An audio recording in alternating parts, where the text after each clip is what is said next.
Hey guys, it's Tim, and this is Pro Wrestling Unlimited as we're here on Friday, March 18th, 2022 for the Wrestling Wrap-Up. A handful of news brought to you in one easy-to-watch video. I know we're getting started late here, but hey, better late than never. We got some of you, I know not as many, because maybe some people were like, oh, past 11 o'clock, he's not doing it today. No, it's all good. We're still doing it. We'll hopefully get more people in as far as live viewers go as the show goes on, because today we do have 7 stories to talk about. We're going to talk about a New Japan wrestler suffering a orbital bone injury. We're going to talk about Jeff Hardy and what he says went down at that Texas live event that basically got him fired from WWE. Tony Khan is going to talk about, or did talk about, AEW talent working Ring of Honor. Cesaro filed some interesting trademarks, or the former Cesaro, Wrestlemania access, and more. Again, this is the Wrestling Wrap-Up. I want to say thank you for joining me here. Twitch.tv/PW Unlimited, YouTube.com/Pro Wrestling Unlimited, and Twitter.com/PW Unlimited. Remember, if you are watching on Twitch, you can help us out a couple of different ways. You can help us out either by hitting that donate button down below or donating Twitch bits in the live chat. Also, remember, you can subscribe to the channel one of two different ways. You can either subscribe with a tiered subscription, just like Cold Cuts KC recently did, or you can go, I ain't got the money for that, but I'm already paying Amazon for Amazon Prime. What about that? You're in luck. You take that Amazon Prime account, you take that Twitch account, and you link them together, bada bing, bada boom, you're Prime Gaming. Prime Gaming gives you a lot of cool things like free video games. Right now, Madden 22. It gives you free stuff for games like Valorant, Grand Theft Auto Online, New World, and more. And it always, and this never changes, always, every single month, gives you one free subscription to any Twitch channel you want to subscribe to throughout the month.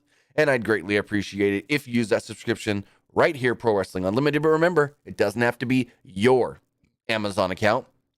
It could be anyone's Amazon account, whether it's your mother, your father, your sister, your brother, your auntie, your uncle, your grandma, your grandpa, the guy that sold you your Monster Energy at the 7-Eleven this morning, the girl that helped you find the special almond milk for your kids because they can't drink regular milk at the grocery store yesterday. You ask them, hey, you got Amazon Prime? Oh, you do? And you may not know me, but this ain't going to cost you anything. Can I link your Amazon Prime to my Twitch account, and then I can help support a really cool creator? And who knows?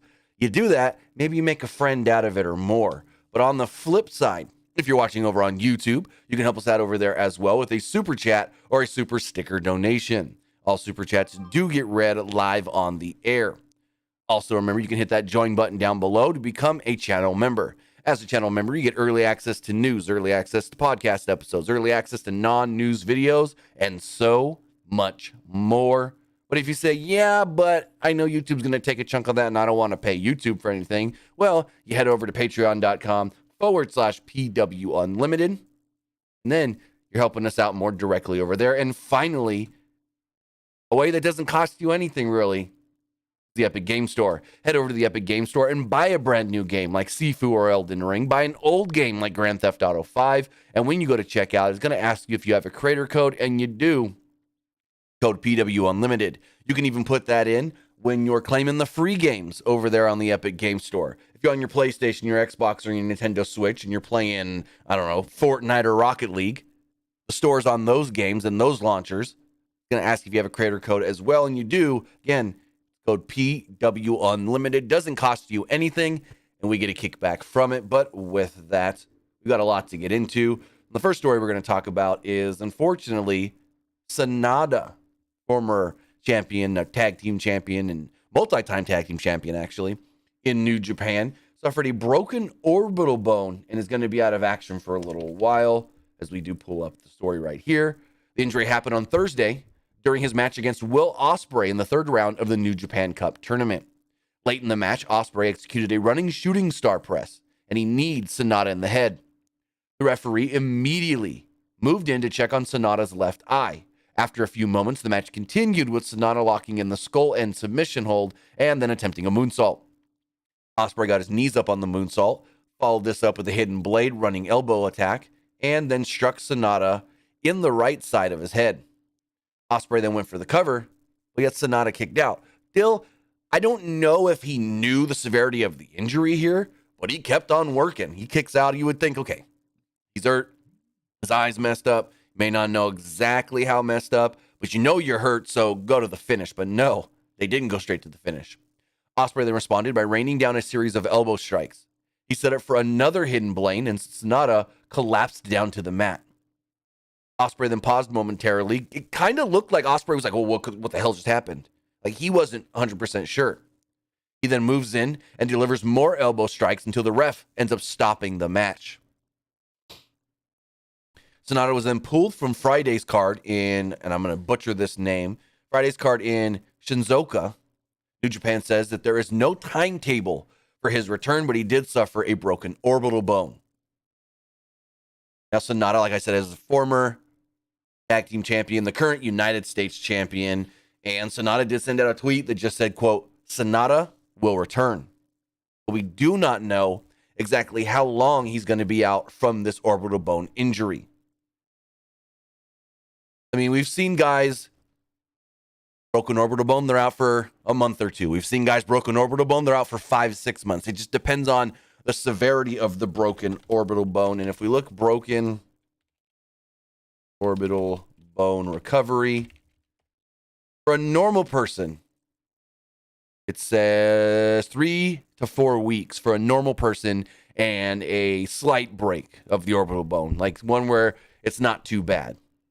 So hopefully he can be back in a month. But again, there's no timetable on this as the injury did just happen last night, and we're unsure exactly how severe the injury itself is.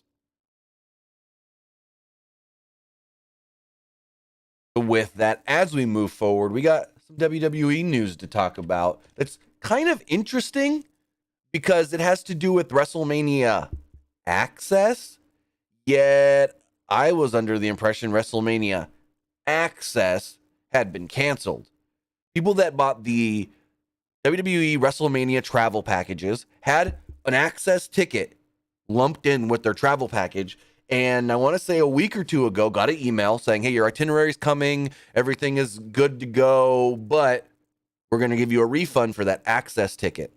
We had then heard that they still wanted to do the Superstore at the K. Bailey Hutchins Center, K. Bailey Hutchins Convention Center, and that maybe wrestlers would appear at the Superstore. But if it's the Superstore, you shouldn't need a ticket to go to the Superstore. So that's where I'm a little bit confused, because I know when I went to WrestleMania in San Francisco in 2015, people were allowed to go into the Superstore portion.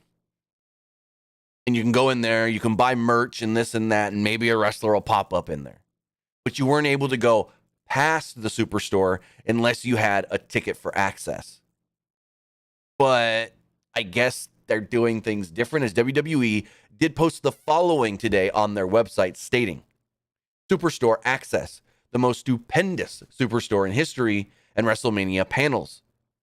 An intimate live show featuring your favorite WWE superstars and legends are all taking over the K. Bailey Hutchins Convention Center in Dallas from Thursday, March 31st to Monday, April 4th. At Superstore Access, members of the WWE Universe can shop the biggest collection of WrestleMania merchandise ever, relive WWE history with curated memorabilia displays, participate in WWE-themed activities, Rob Schamberg art gallery, and live painting, and have the opportunity to purchase tickets to premium experiences within the store. So what this sounds like is they've expanded what the Superstore is and the free stuff you can do to all the stuff that used to be lumped in with your access ticket, but they're going to do panels, and I don't see anything here that says signings, but they're going to do wrestler panels that you have to pay extra for. So I guess initially they thought they were going to do just a normal access with signings and all that, and they have changed their mind because now they are doing, quote, premium experiences within the store. So then the question goes, okay, if I don't need a ticket to get into the Superstore, are these panels because again, when I went to WrestleMania Access at WrestleMania 31, it was all in one open area. And if you were in the store, you can technically hear what was going on in the ring they had set up with the NXT stuff and some, main roster superstars doing interviews and stuff. You can hear that from the Superstore because it was in one big convention center floor, but you couldn't go into the actual Access convention floor outside of the Superstore if you didn't have a ticket. So now my question is, can you just go for free to the Superstore, yet adjacently hear what's going on with these, what's the word I'm looking for, with these panels? Are they going to be in a different room, or is it one big open floor plan area like they did before when I went? And then you go, I don't need to pay for them. I don't want to see them. If I can hear them, cool. But the access of the Superstore, the tickets are available at SeatGeek as well. Use access code PANEL to buy your tickets, they say. But hours of the Superstore, if you are in the Dallas area, Thursday, the 31st, noon to midnight. Friday, April 1st, 9 a.m. to 1 a.m. Saturday, April 2nd, 9 a.m. to 1 a.m. And I go, who's going to be at the Superstore at 1 a.m. when they're going to be watching WrestleMania? What, you going to be on your phone? You got Peacock loaded up, but you're walking around the Superstore going, oh, Ronda Rousey just put Charlotte in the ankle lock, and I want to buy that shirt. Yeah, I doubt it. Same for Sunday, 9 to 1, and Monday, 9 to 1 as well. So actually, I take it back. I didn't fully look at this right. To get into the Superstore, it's $10. That's different from when, that's different from 7 years ago when to get into the Superstore, it was free. So that's different. I did not see that previously when I was looking at this. I skimmed it really quick, to be honest. But it says Superstore access is $10, which is actually a really good deal if they're still going to have the Rob Schamberger painting stuff, all the memorabilia set up. Because when I went, I want to say we paid almost $100 or so, and we just saw all the memorabilia stuff. You were able to walk into the Elimination Chamber.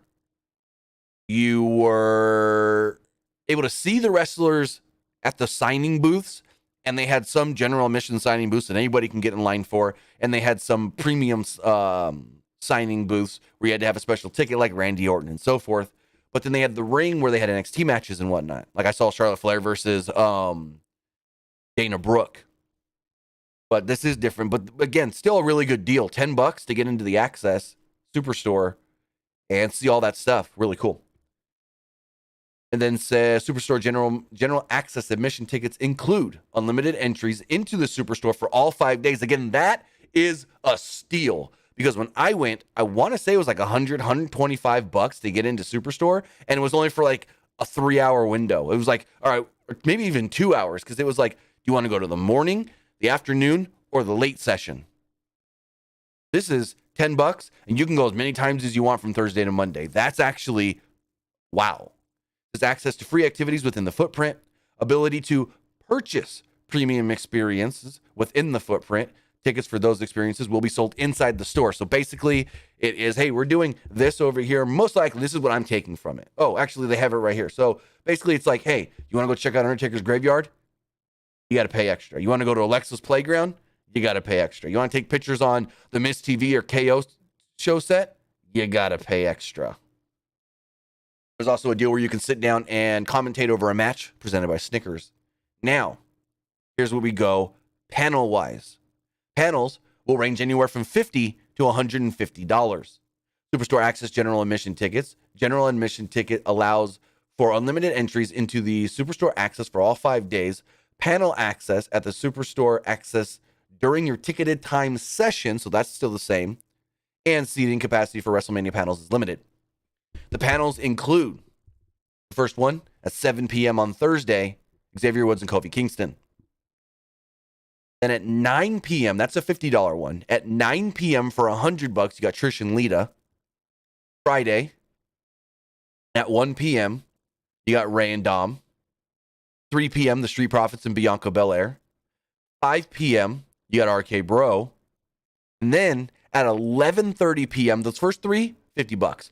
For $100 at 11:30 p.m.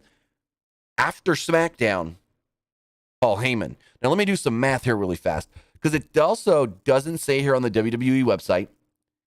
I assume this is local times. That to be central in Texas, central time. So Say Smackdown is over at 9 local. No. Yes, 9 local. Heyman may not be staying for Hall of Fame. If he's got to be, well, that doesn't start till 11:30 p.m. That's late as heck. The next day, this April 2nd, for $50, you got the Bella Twins at 11 a.m. And at 1 p.m., you got Bobby Lashley and MVP for $50, which is an interesting one for me because Bobby Lashley out with an injury, but he's still going to be there at WrestleMania. Then at 11:30 p.m., which should in essence be after WrestleMania, you got an NXT panel with Shawn Michaels, Braun Breaker, Carmelo Hayes, Cora Jade, and MSK. This will be also technically well after Stand and Deliver. So they'll be talking probably about that Stand and Deliver show. And I would think Braun Breaker walks in here as the champion. Actually, all of these have the opportunity to be champions. Braun Breaker's challenging Dolph for the title. Carmelo Hayes is defending his North American title in a ladder match. Cora Jade's challenging Mandy Rose for the women's title, and MSK is challenging in a triple threat for the tag team title. So in essence, this could be Shawn Michaels and a panel of champions for $100. Then April 3rd, WrestleMania Sunday at 11 a.m., Jerry the King Lawler and Jimmy Hart. At 1 p.m., we got Seth frickin' Rollins and Becky Lynch. And then, here's the interesting one. At 11:30 p.m. on Sunday night, it just says for $100, special guest. Who? Or as the New Day would say, who could the special guest be? Now, if them not saying it, first thing you're gonna probably think, oh, it's Cody. He's gonna show up at WrestleMania and then go do this afterwards. And maybe, but we don't know for sure. We can assume that, but no one really knows. All it says is, quote, special guest. Monday, April 4th, the final day. At 11 a.m., we got Booker T and Queen Sharmell, the Hall of Famers. At 1 p.m., we got the Usos with Rikishi. At 3 p.m., we got Charlotte Flair, Sasha Banks, and Naomi. At 5 p.m., we got the APA, JBL, and Ron Simmons. Those are all $50. And then the most expensive one of the whole weekend for $150 at 11:30 p.m. after Monday Night Raw, The Undertaker. All by himself. He says, The Undertaker.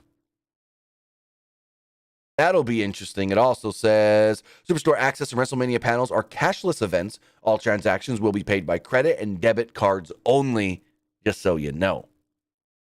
That's what's going on with WrestleMania Access. They're not doing like special packages to like, oh, get the WrestleMania travel package, buy your WrestleMania ticket, buy your hotel, buy your this, buy your that, and get a ticket for access. It's different and separate. And I guess you got to buy your panel tickets there on the spot.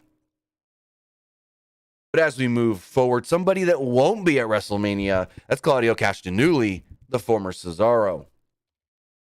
And we know what happened with Cesaro. His contract came up with WWE.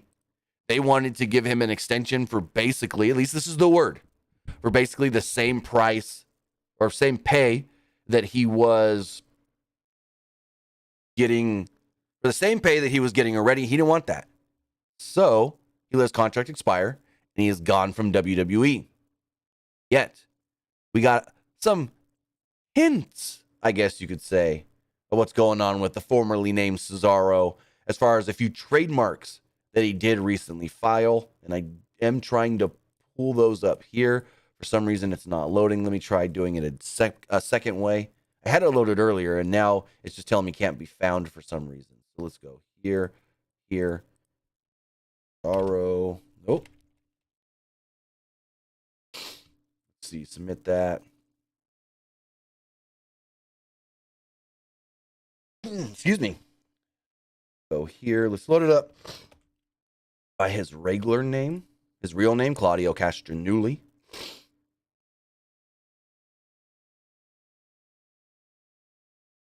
Here we go. So, I'm going to pull this up on the screen because there's a graphic involved with this, which is very interesting as well. So, Claudio Castagnoli, the former Cesaro, has trademarked this. Just over here. SCRO. The O's got the plus in it. It's very similar to the logo he was using in WWE. It says that this is for hats, shirts, socks, sweatshirts, hooded sweatshirts, etc. Entertainment in the nature of wrestling contests. So I don't know if maybe this is going to be his new name. He's going to pull a frickin' Enzo, maybe. Where Enzo was Enzo, E-N-Z-O in WWE. But then leaving, he was still Enzo, N-Z-O. Cesaro doing the same thing. S-C-R-O, Cesaro. I don't know. But this is very interesting. I thought I would just quickly touch on this one. He did file it 4 days ago. He said the trademark is live under his name, Claudio Castronulli. So we'll see what this all means and if this is going to be the name that he goes by on the Independence or maybe AEW or Ring of Honor or Impact or New Japan, wherever he does go wrestle next. But as we move forward, we got some unfortunate news to talk about. As former ECW and NWA wrestler Pat Kenny, the former Simon Diamond, suffered a mild stroke. According to PW Insider, Kenny. Oh, and I just closed what I had open. Let's reopen that. According to PW Insider, Kenny, who currently serves as the NWA's Director of Talent Relations, suffered what was described as a mild stroke this past Friday, forcing him to be hospitalized.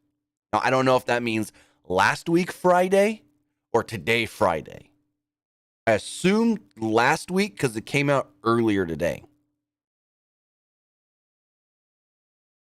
So, PW Insider noted that Kenny was released from the hospital this past Wednesday. Okay, so it was last week. Well, it was last week. This past Wednesday, but he is suffering from impaired vision and is expected to have a long recovery period ahead. As such, Kenny will miss this weekend's NWA Crockett Cup event in Nashville, Tennessee. PW Insider also reported that Kyle Davis will be assuming Kenny's duties with the NWA. So this is unfortunate to hear. Pat Kenny, who has been around for a while. I mean, who doesn't remember old Simon Diamond in ECW? I mean, I surely do. I thought Simon Diamond was always great and a little, at least to me, a little underused, underutilized. Just saying. But it's unfortunate to hear that he did suffer what is being said as a mild stroke. And if we do hear anything further on his condition, whether he can or will or when he will return to work for the NWA, we will have it for you right here. But before we move on, we do got to talk about our sponsor. Our sponsor is the PCD Hive magazine. Issue number 1 of the PCD Hive magazine is now available for $1. The magazine focuses on mental health, self-love, and features a number of different creators from writers, poets, artists, and more. Right now, as I stated, the PCD Hive magazine is available for only $1 at the link in the description below or by heading over to pcdhive.com. You can head over to pcdhive.com or the link in the description below to check out the March edition of the PCD Hive magazine, the first edition, for only $1. Plan is for this magazine to be monthly, but they might be going on a bi-monthly deal for right now. It's still up in the air as they are brand new. They're still building and forming the team, so we'll see how it all does go. Again, I am part of that team as the lead designer of the magazine. But as we move forward, we got a little Tony Khan ROH talk. Tony Khan, I guess you could say, teased that some AEW wrestlers could be appearing in Ring of Honor because, he owns it, and why not? AEW owner and president Tony Khan joined Busted Open Radio as he usually does and recapped Wednesday's St. Patrick's Day Slam and then talked about Ring of Honor's Supercard of Honor. He stated, quote, "In 2 weeks, it'll be a very crowded Friday of wrestling. I have not scheduled this pay-per-view, the Ring of Honor Supercard, but I really think this is important for me because they've sold tickets and made commitments to the fans to still do the show. I see it as a transitional show in very many ways, and I'm really excited about it because it is the first show under new management, And it's also a transition show before I relaunch what I hope will be really great. The new Ring of Honor television product, a weekly series wherever it does air or stream. We then go on to state, this is a great opportunity to put our own stamp on it, but also pay respect to the great Ring of Honor traditions. A great history of Ring of Honor with some of the top stars from recent Ring of Honor and some of the great wrestlers who've been in Ring of Honor historically. I'm going to be able to take everybody from AEW and bring them there? No. But I think there is a very cool way to use some of the great wrestlers in AEW who are going to be available and make this a great show.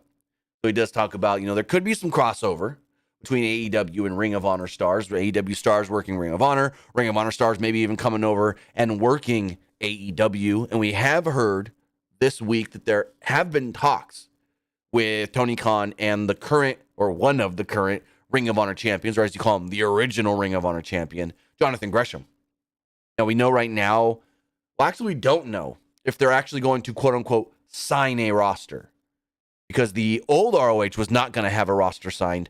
Only outside of champions would be under, quote, commitment deals, and then other wrestlers possibly under commitment deals as well to keep them around throughout storyline.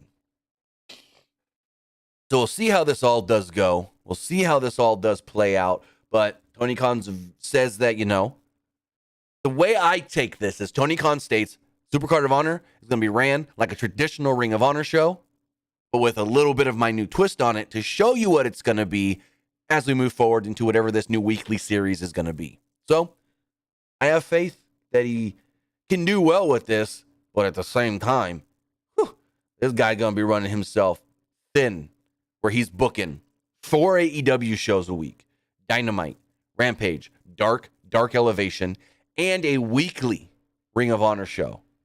Plus, he's got his football commitments in the U.S. He's got his football, soccer commitments outside of the United States. He's got his sports analytics company that he runs as well. This guy's busy. And I hope he just doesn't, again, run himself too thin. But speaking of All Elite Wrestling, Jeff Hardy made his in-ring debut this week for All Elite Wrestling and was on Matt Hardy's podcast and basically fully detailed what went down at that Texas live event. They got him, I guess you could say, fired by WWE as Jeff Hardy appeared on the Extreme Life of Matt Hardy podcast and talked about what happened when he got out of the ring, when he jumped the barricade and just left. Basically said Matt had previously stated that the company was jumping the gun, releasing Jeff, and Jeff has now told his side of the story of that I guess you could now call infamous night in Edinburgh, Texas. Jeff stated, quote, certain things have happened for a reason, and subsequently, that was one of the smartest, maybe the smartest thing I have ever done, guided by something higher than me. WWE was so strange. I had been there for almost 2 years, I guess, after I came back from the knee surgery. When Matt debuted in AEW, the pandemic hit in front of nobody. He teleported down in nosebleeds, and I was going to debut in Detroit, Michigan. I came back from knee surgery in front of the Performance Center to nobody. It was just weird. The best way I can describe my last few months in WWE was just glimmers of hope. Like maybe I still have something, and the last glimmer of hope was the Survivor Series, which was really good.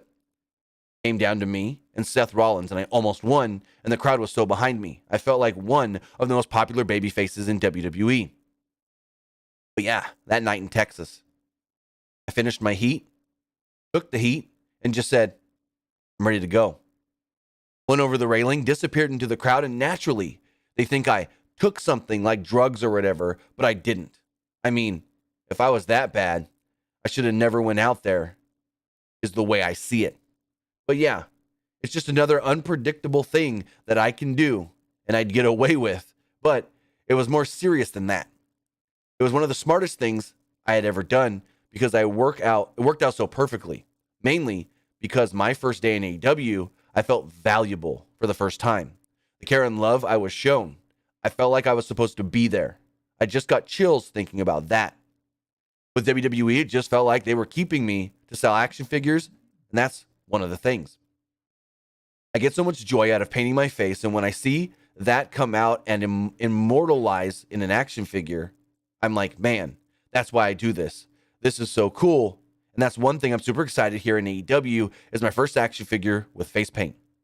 This is exactly where I'm supposed to be right now. Basically, Jeff said that something higher than him told him to leave during that match. I don't know exactly what that means. I'm not going to try to assume I know what that means and make a prediction on what I think that means. But basically, he said, I finished my heat. I tagged out because I was supposed to tag out, and then I dipped out.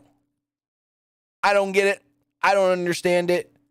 But now, to me, it sounds like, bro, you did do what everybody said. Just did something to try and get yourself fired. That's basically what he said here. I don't want to be there no more, so I did something that I thought would get me fired. Who are you freaking kidding me? Very weird. Very weird. Not just seeing it, because we all saw it because a fan filmed the whole thing. But it's weird in the way he described it as well. It just makes no sense to me that he said, quote, certain things happen for a reason, and subsequently, that was one of the smartest, maybe the smartest thing I have ever done. Guided by something higher than me. Again, it still makes no sense to me.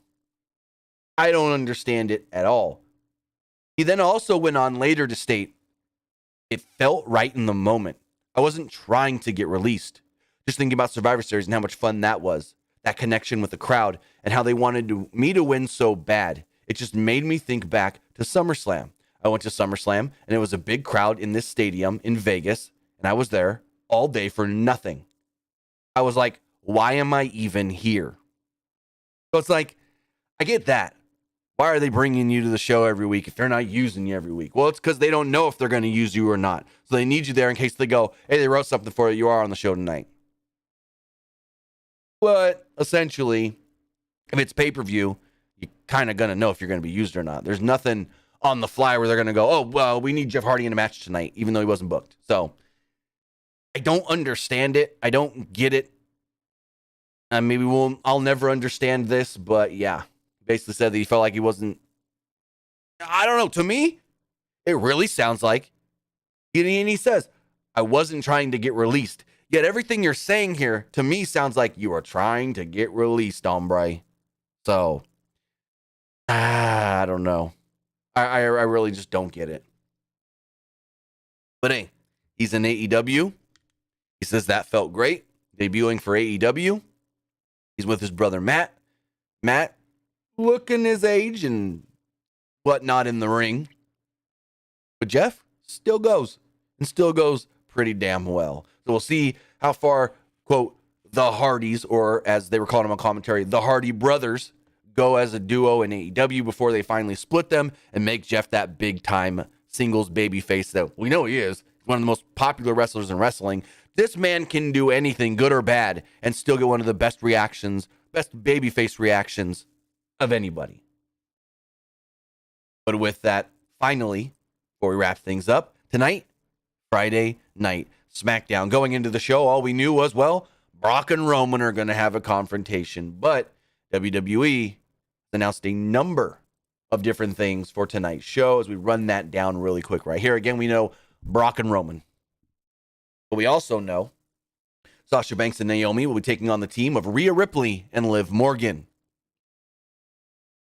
Kofi Kingston will mix it up with Ridge Holland, with, well, Sheamus and Butch at ringside. And finally, Drew McIntyre and the Viking Raiders will do the match that we were supposed to get last week that they didn't do because all the beatdowns and everything. They're taking on Happy Corbin, Madcap Moss, and Jinder Mahal. And that is all that has been announced for tonight's Friday Night Smackdown. But with that, I want to say thank you for joining me here.